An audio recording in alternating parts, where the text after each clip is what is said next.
नए पीसीसी के पास नया बीजेपी प्रदेश मुख्यालय। जी हां, आने वाले कुछ सालों में बदल जाएगा प्रदेश बीजेपी का करीब 36 साल पुराना पता।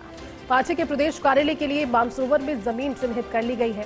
भूमि के आवंटन की फाइल यूडीएच विभाग तक पहुंच गई है और आवंटन की प्रक्रिया पूरी होने के बाद फाइल सीएमओ को भेजी जाएगी।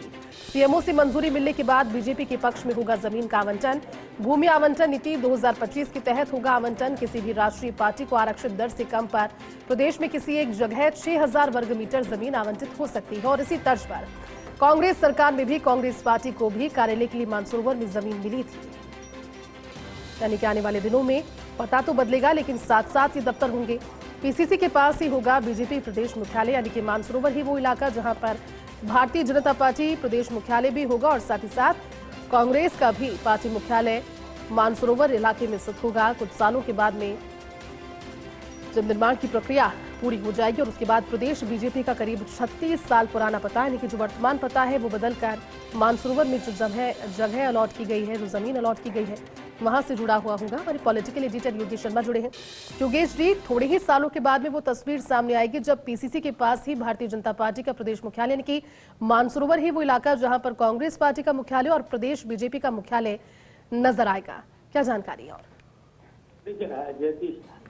अभी जो बीजेपी का प्रदेश मुख्यालय जी, वो अब क्योंकि लगातार कार्यकर्ताओं की संख्या बढ़ रही है और मोर्चे भी बीजेपी के कार्यालय में चल रहे हैं, तो ऐसे में जरूरत पिछले कई समय से ये हो रही है कि एक बड़ा और भव्य कार्यालय हो। आपको ध्यान है कि देश की बीजेपी ने भी अपना कार्यालय अब दिल्ली में अशोका रोड से और दूसरी जगह शिफ्ट करके बहुत ही भव्य और विशाल कार्यालय का निर्माण दिल्ली में भी हो चुका है। राजस्थान में भी भारतीय जनता पार्टी पूरी कवायद में पिछले कुछ सालों से जुटी हुई थी और मानसरोवर क्योंकि अब अपने आप में एक सेंट्रल लोकेटेड इलाका हो चुका है जयपुर का। प्रदेश कांग्रेस कार्यालय को अशोक गहलोत सरकार में जमीन आवंटन हो गया था। उस वक्त पीसीसी डोटासरा ने इनिशिएटिव भी लिया और अब पीसीसी का भवन का वहां पर कामकाज भी शुरू हो चुका है। कांग्रेस के नेताओं ने उसका फाउंडेशन कर दिया था पिछली सरकार में। बीजेपी का फाउंडेशन भी अब लगभग कुछ समय बाद हमको देखने को मिल जाएगा और पूरी जो प्रक्रिया है सरकारी स्तर पर जो जमीन आवंटन की प्रक्रिया वो पूरी हो जाए, उसके बाद प्रदेश कांग्रेस कार्यालय से थोड़ी दूरी पर ही भारतीय जनता पार्टी का प्रदेश मुख्यालय भी होगा। तो ये भी सहयोग होगा कि दोनों कार्यालय आसपास होंगे। लेकिन सबसे बड़ी बात है, बहुत बड़ा इतिहास भी है बीजेपी के कार्यालयों को लेकर। जब बीजेपी बनी नहीं थी, सबसे पहले जब 1980 में बनी थी, तब C6 जालूपुरा, यहाँ पर कभी गिरिलाल भार्गव रहा करते थे, कैलाश मेघवाल रहा करते थे, उनका जो सरकारी विधायक आवास था वो वहां से बीजेपी ने अपना पहली गतिविधि कामकाज की शुरू की।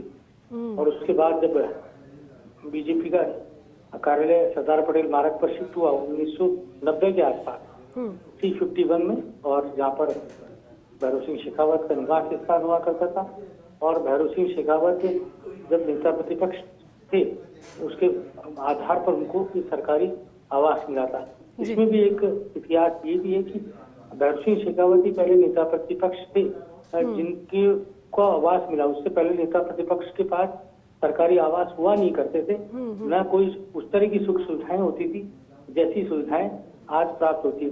आज कैबिनेट मंत्री का दर्जा लीडर ऑपोजिशन के पास होता, लेकिन एक समय में ये नहीं था। इसके बाद राजस्थान विधानसभा में प्रस्ताव आया और बाद में नेता प्रतिपक्ष को तमाम मंत्री के अनुसार सुविधाओं की प्राप्ति होने लगी। तो एक बड़ा आवाज C51 नाम से भैरव सिंह शेखावत को प्राप्त हुआ। जब वो मुख्यमंत्री के पद पर पहुंचे तो वो जो आवास था उनका वहां से भी बीजेपी कार्यालय संचालित होने लगा। लेकिन जितनी बड़ा दिलचस्प बात है, आपको ये भी बता देता हूँ कि सबसे पहले भी जब वो रहा करते थे यहाँ पर भैरव सिंह शेखावत, उसी वक्त बीजेपी के 2 मोर्चों के कार्यालय बीजेपी भैरव सिंह शेखावत के आवास से ही शुरू हो गए थे। SC मोर्चा का कार्यालय शुरू हो चुका था और वो जो कार्यालय था वो भी बड़ा दिलचस्प बात है कि जहाँ पर गायों का रहने का स्थान था, जिसे हम तबेला भी बोलते हैं, जहाँ पर गायों को रखा जाता है, उस जगह को उस कार्यालय के लिए तैयार किया गया कि क्योंकि और जगह दूसरे कमरों में आवाजाही लोगों की कार्यालय ठीक ढंग से नहीं चल पाता था, इसलिए एक शुरुआती प्रारंभिक तौर पर तबेलों से मोर्चे के कार्यालयों की शुरुआत हुई और बाद में आगे चलकर इसी बीजेपी कार्यालय में आज हम जो कार्यालय देख रहे हैं भारतीय जनता पार्टी का कार्यालय, और इससे जुड़ा एक बहुत महत्वपूर्ण तथ्य ये भी है कि इसी कार्यालय से जब भैरव सिंह शेखावत यहाँ रहा करते थे तब नरपत सिंह राजवी की बारात है वो यहीं पर आई थी, और भैरव सिंह शेखावत की बेटी की शादी इसी कार्यालय से हुई थी, जिसके गवाह चंद्रशेखर भी रहे, शरद पवार भी रहे, और कांग्रेस के जो तत्कालीन मुख्यमंत्री हैं और कांग्रेस के तमाम आला नेताओं ने उस समय इसी जगह पर बारात का स्वागत किया था। ये राजनीतिक शिष्टाचार था, सौहार्द था, हमारे प्रदेश की राजनीति के संस्कार भी ऐसे ही है। लेकिन ये अब जो कार्यालय बन रहा है ये अपने आप में बड़ा और भव्य कार्यालय होगा, और बीजेपी के जो पंचनिष्ठाएं हैं, सिद्धांत हैं, मूलभूत विचारधारा, उसका समायोजन होगा। अभी बीजेपी के और भी कार्यालय जिला स्तर पर बन चुके हैं। बिल्कुल योगेश जी, और वो तस्वीरें बहुत खास होगी जब ये बदलाव भी होगा, जिसका जिक्र आपने रोचक जानकारी के जरिए किया भी। बहुत शुक्रिया।